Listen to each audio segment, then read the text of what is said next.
Saudara-saudari, Injil kita pada hari ini diambil dari Injil Yohanes bab 11 ayat 45 sampai 56.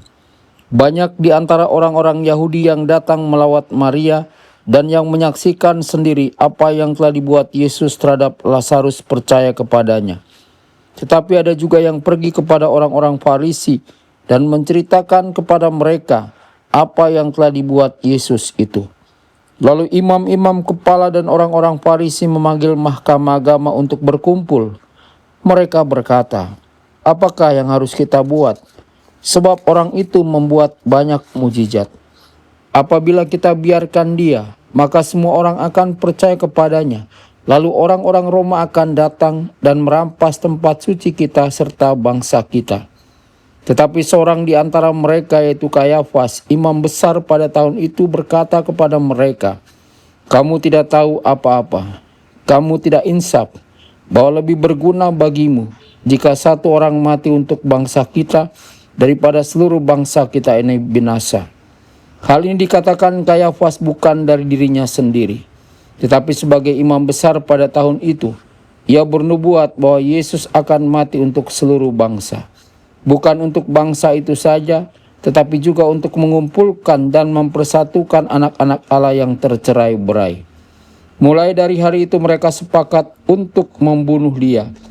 Karena itu Yesus tidak tampil lagi di muka umum di tengah orang-orang Yahudi.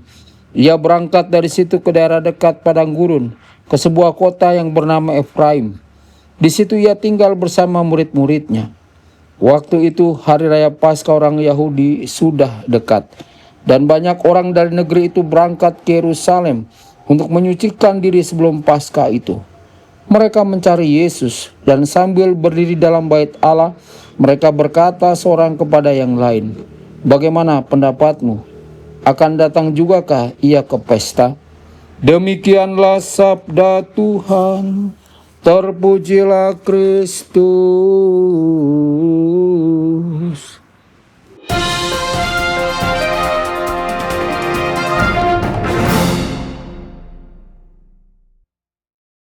Dalam nama Bapa dan Putra dan Roh Kudus. Amin. Saudara dan saudari terkasih dimanapun Anda berada, jumpa lagi dengan saya Romo Tedens dalam saluran Warta Kabar Sukacita. Semoga Anda semua dimanapun berada senantiasa dalam keadaan sehat dan bahagia. Saudara-saudari, tepat sebelum perikop kitab suci hari ini, Yesus membangkitkan Lazarus dari kematian. Di antara para sahabat dan keluarga yang sedang berduka, ada yang begitu tersentuh oleh peristiwa itu sehingga mereka percaya kepadanya. Namun ada juga yang justru pergi kepada para pemimpin untuk melaporkan Yesus. Kita pun memiliki pilihan yang sama, percaya atau mengkhianati. Kita menyaksikan banyak hal baik dalam hidup.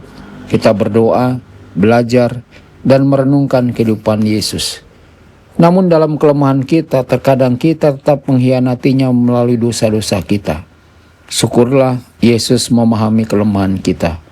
Ia mengetahui pelanggaran kita dan selalu mengundang kita kembali kepada pemulihan yang utuh melalui sakramen rekonsiliasi.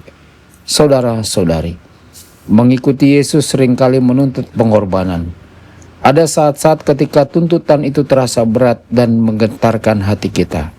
Karena itu kita perlu memohon keberanian dan kepercayaan penuh kepada Tuhan, apapun resikonya. Kita percaya bahwa Yesus adalah mutiara yang sangat berharga, mempelai pria, karunia yang tak terkatakan, dan raja segala raja.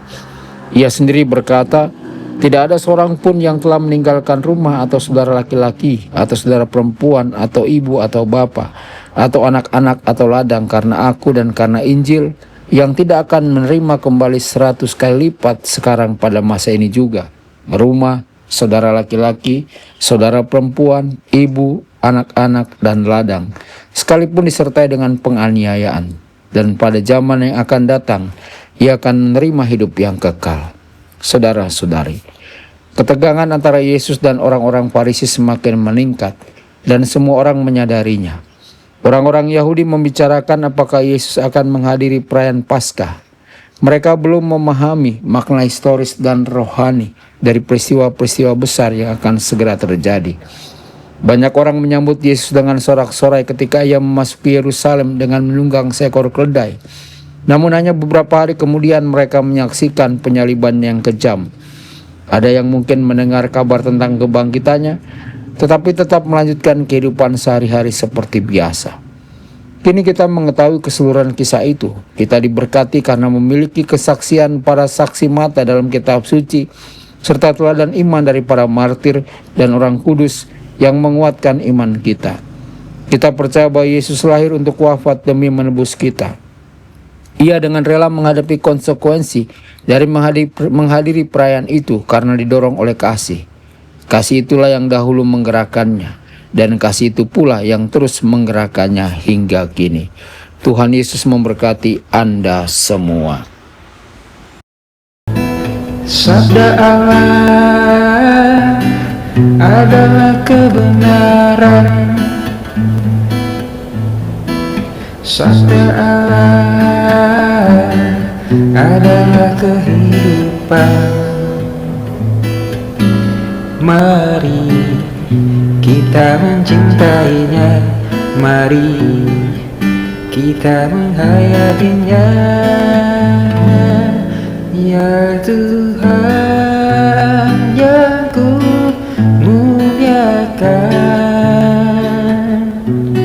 sabdamu angkat resahku.